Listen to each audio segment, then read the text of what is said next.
I've seen a lot of change, been through a lot of pain. Some things are not the same as they were a year ago, but all will be okay. I move on each and every day. The past is where it stays, way back a year ago. I've changed for the better this time. I thought I would never be fine.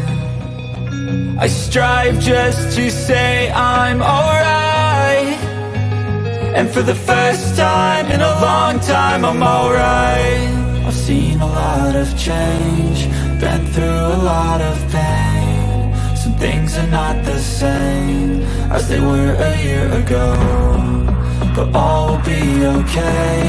I move on each and every day. The past is where it stays, way back a year ago.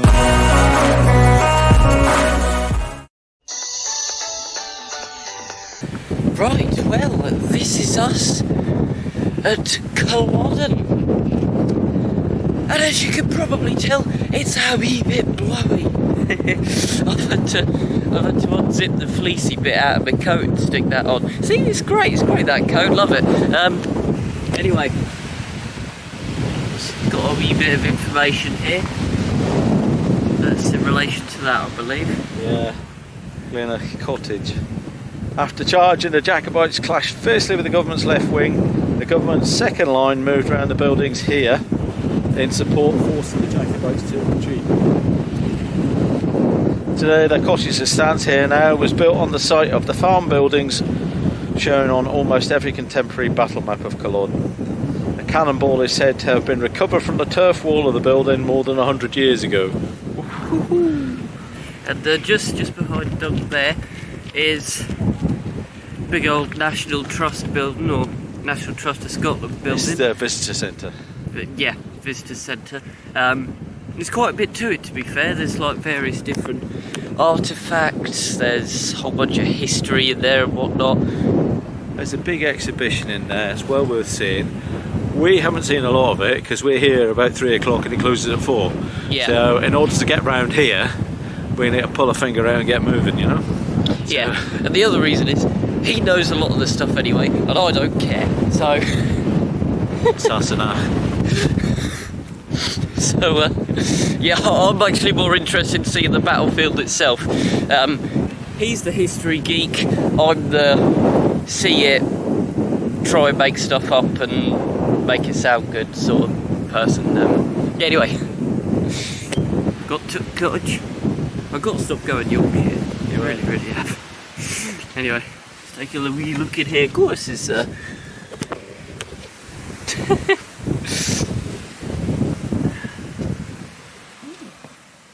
it's nice out of the wind. Whew. Big old map. I so love this camera, the way that it continues to illuminate things. Because if I had the camcorder in here, you just would not be able to see anything much, really. I mean, it's not that dark in here, but there was that other turf hut that we went in. I was in Glencoe. Yeah, I was about to say Glencoe, yeah. Yeah, so... yeah, you can actually see more on the camera than you could IRL. Here, it's about the same, but anyway, let's brace and head back out. Another sign, another thing of interest. This time we got a flag, and it's a red one, so that's government. Yeah. Yeah. You can't say Scots and you can't say English because you had a number of clans that fought on the government side, and you even had English Jacobites who fought on the Scotland, on the Scottish side, for want of a better phrase, or the Jacobite side. So this is one of the things that's often misconstrued about this, or it's not a battle between Scots and English. It's a battle between the old way of life, the Gaelic way of life if you want, and the new anglicised English way of life, which is what was being imposed. So here we are. Right, where are we? Remember, the called Clan Graves and the cairn and the memorial cairn. So it's that way. Right. Yeah, we were just saying that it'd be horrible fighting out here, because you said that it was April that the battle took place, didn't you? Yeah, but it's the end of October now, but you know, would have been pretty similar that sort of time in April, and even though it's nice and sunny, it is at the moment cold. the wind is raw. And if you look, we've got nice paths here. Oh yeah, nice. Well, you look at the rest of it, and it's just boggy moorland. which is what it was. Is this one of the stones to mark the mass grave? Yeah, one of the mass graves. Yeah. These are the graves of the Highlanders, the Jacobites. I've got to find my lot. I was about to say your lot somewhere along here. What's this lot? Cameron. It's a beautiful view, but jeez. McGilvery. Cool, yeah, I didn't even see that cheeky little fella pop down there.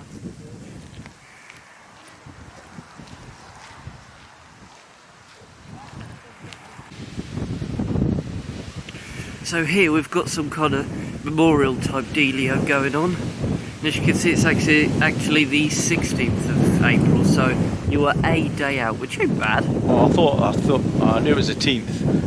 I probably got the 17th confused with the 1746, but maybe. Can't bet this is seen quite a bit this time. Fair few harsh winters. probably more than we have, that's for sure. Yes. Although it ain't particularly pleasant now. Jesus, you know how we were saying that quite a lot of this just looks like really boggy moorland? Well, apparently in places it's much drier today than it was then. Oh yeah. So, oh, well, God. I mean, you look just there and you can see how minging it is. Well, it would have been worse. Yeah, it would have been a lot worse. And this is Culloden Moor, or it's known as Dramossy Moor. And to do a Highland charge across here, you can see what it's like. Alice just showed you. You know, if you're trying to run through that, bare-legged, all you're wearing is your kilt, you've got your claymore and everything else, your targe, and you're running through that, you're going to get knackered pretty quick. So by the time you've got to the English front lines, if you make it, or the British front lines, the government front lines, is probably the better way of putting it. Yeah. By the time you get there, you're going to be knackered, so you're going to be able to fight. You probably are, but you're not going to be at your best, that's for sure. This was not a good place to have a battle, not by a long chalk. Doesn't favour the Highland charge, didn't favour the Jacobites, favoured the government with a cannon. But there's a common misconception about that. It was thought only the government troops, shall we say, had cannon, and only the government troops were well drilled and well disciplined. Wrong. The Jacobite side was as well. No, in fact, there was some Spanish soldiers and French soldiers which fought alongside the clans. Again, there's a lot of myths around Culloden, etc. And as I said earlier, it seems to pit the Scots against the English. It was never that kind of battle anyway. Old way of life, new way of life. That's what it is, essentially. You can really see the kind of Jacobite front line along here. You got flags spanning down there. Yeah, blue flags. Down there. Blue flags are the Jacobite front line. The red flags, which we've passed, which you can't even see them. They're over the hump, so to speak. That's the front line of the government troops. Bruce Fermi on Scotland History Tours is a really good Culloden explanation, better than I can ever do. And his videos are really, really good. So if you haven't checked them out, Scotland History Tours on YouTube. Excellent Culloden video, and he knows his stuff, does Bruce. Good lad. But we're plug just someone else's channel. I'm plugging somebody else's channel only because it's good. If you're interested in your history, Bruce is the man. He really knows his stuff inside and out. And if you're down here, take one of the tours. It's the best way to do it. We're going round because we're short of time, so that's the reason we're doing things the way that we are. But this place is. But I mean, that just else. kind of lets us see what we want to see without having to see the stuff that. Well, exactly. I mean, we did pick up there's pluses and minuses the guidebook, etc. Yeah, and you got a map in there. And there's a map in here as well. The one thing, regretfully, I haven't found yet is the grave for McDonald's. but that's the map. Jacobite front line, which is the blue flags. Right. I mean, even they're calling it the same, aren't they? They're calling it government line as well. The government line here as well, with the red flags, which we can't see because, believe it or not, it's just over the hill, just over the brow. I mean, it shows just how difficult it would have been, really, because they would have been charging from here across there, and if you can't really see them from here, bearing in mind that there's nice clear paths, then would they have been able to see them then? Probably, but it wouldn't have exactly been the best spotting sort of grounds. It's Clan Donald, and I haven't seen a Clan Donald yet. McLachlan, you've got Campbell's. Yeah, well, I've not got a good word to say about them, but that's another story. Macintoshes, which we've seen. Frasers, we've seen. Stuarts of Appin, we've seen. Mixed clans. We've got McGilvery's, McLean's, McLachlans, Clan Donalds, and Kippochs. McDonald and Kippoch. And there are later stones which feature the French Royal Regiments and the Irish PKs and the Royal Écossais, which are, and many other clans and regiments fought in the battle but don't have a memorial. There were in the French army there were a contingent of Scots, believe it or not, because it's part of the old alliance. Scotland, France, are very linked culturally because they're both Catholic countries, or they were. Not so much over here. If you go over the Highlands and Islands, they're still Catholics. You come over this side, it's Protestants, and you still get a lot of the rivalry, you know, the Celtic Rangers thing. Yeah. Anyway, you gotta front line. Yeah. Gotta. Oh gosh. No wonder. So even the path is a bit megging in places. Well, yeah, but I mean, imagine charging through that. Well, I mean, just charging across that. If this is the front line, and you're charging that way. Look at the state of that. And like it's on the side back there, and like I pointed out, you know, it's drier now. Places are drier now than it was back in 1760. Do you want me to get Al to go jump in that? Yeah. No. no. Definitely not. Why is it? Oh wait, no, there is a bit in English. John Moore Stuart, 200. Okay, this is the Stuarts here then. There's a surprising amount of stuff in Gaelic here, because we noticed yesterday on the way up to John O'Groats, or yesterday for us that is, a lot of the signs just along the east coast didn't actually have really any Gaelic on, whereas you go over to the west coast and you got signs that are both in Gaelic and in English. In fact, there's even a few signs that are just in Gaelic. So I mean, even when we were at Glenfinnan and you look at the plates around the statue at Glenfinnan, there's a whole one in Gaelic. There's one in Latin, and then there's one in English. Yeah. Because if it hadn't been for the English one, I think frankly we'd have been stuffed. Because my Gaelic's not that good. He has got Duolingo and he is trying. He's got some words. He's a lot better than the average Tom, Dick or Harry. But some bits I can read, other things, not at all. Not Inverness, but that's fairly easy anyway. Inverness. Yeah. What have we got here? So we're looking at the Appin Regiment. Stuarts of Appin and McLarens. Okay. And again, you go here, there's the Gaelic. Agus and, see, I do know that, clan, family of. But, okay, Appin Regiment, Stuarts of Appin and the McLarens are here. That's the same people that make the racing cars, by the way. Well, not exactly the same, but they're family. Well, no, they're a few hundred years apart. Yeah, but they're not going to be looking the best. No, definitely not. So this means now we're walking the Jacobite front line. God, it's a weird feeling. In fact, just generally, there is an odd feel out here. There's definitely a feeling. I mean, you were saying that some people describe it as eerie, and neither of us would say it's eerie. I don't find it eerie. But there is definitely a feeling here. There's a feeling here that is very, very true. It's very difficult to describe. If you'd say to me, does it freak you out? Then the answer is no, it doesn't. Do I feel comfortable here? I feel slightly edgy, to be honest. Is that because I know what went on here? Probably. Is it something that's because of the place that it is and there are ghosts here? Possibly. I don't know, it's just a kind of... I think there's more questions than answers, really. Yeah. Tell you one thing that does, in a sense, kind of spoil it, is that, not so much here, but back there, I could hear the road. The red flags now. Oh, yeah. Yeah, which is the government line. And we're right bang on the Jacobite line here, which is denoted by the blue flags. And you look across the way and you can see the red flags, which are the government line.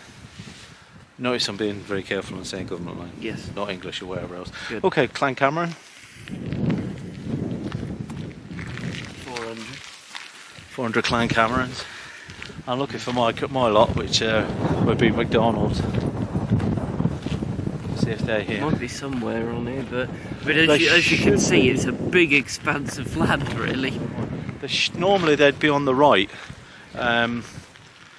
After Bannockburn and the way that the McDonald's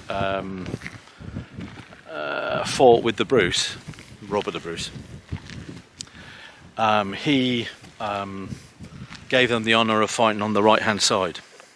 In any part of the battle, you know, on the right hand side was always the elected part, always the part that kind of saves the day and that kind of thing, and he always put the McDonald's on the right.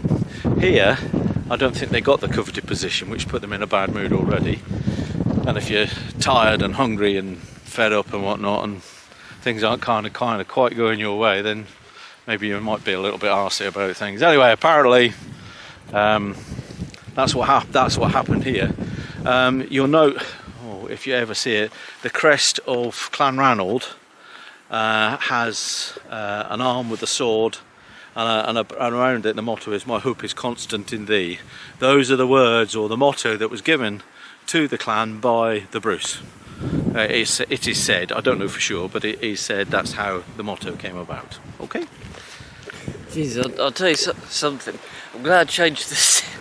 Glad I changed the SD card before it came out here, because just this clip alone has been going for 11 minutes. Oh, and that's just this clip. And obviously I'll cut it down in the editing, but yeah, be a lot of your waffling. I'll just cut yeah, there's a lot of waffling. It was good. It's passionate. Jacobite fired the cannon shots of the battle from here. Government troops responded with their own cannon. See, I told you it was a mess. Okay, some Jacobites suffered terrible injuries as they stood in line, desperately waiting for the order to charge. Archaeologists found a small metal pendant cross in this area. It may have been lost by a Jacobite soldier in the confusion of the charge, or perhaps he was fleeing the battle. Ooh. So you may have noticed that my mum ain't with us out here. She doesn't do walking sort of stuff. We have expressed that before in other videos. So she went and had a wee look around the shop. Now she's sat in the car. Dunc's just given her a wee call to see whether she got us a fridge magnet. 'Cause obviously, like, you know, as always, we get fridge magnets just about everywhere. But yeah, and there was quite a bit of wind towards the end of the phone conversation. Mum couldn't hear what was being said, so I just stood behind Dunc and made myself big and used the camera to you know, put the camera right over the top of his phone, and worked perfectly. It blocked out all the wind, so sorted. Good job. See, technical to the rescue. Even out here, I'm still able to genie eye. I've even got the wireless grip working again, because that didn't work when we were at the housey type bit that we showed you a little earlier out here, but yeah, I got it working again. See, I'm just genie eye. Yeah. I've also got a cough. Let's have a wee look at this. Oh, it's getting up. Highland Charge. Yeah. We love to see it.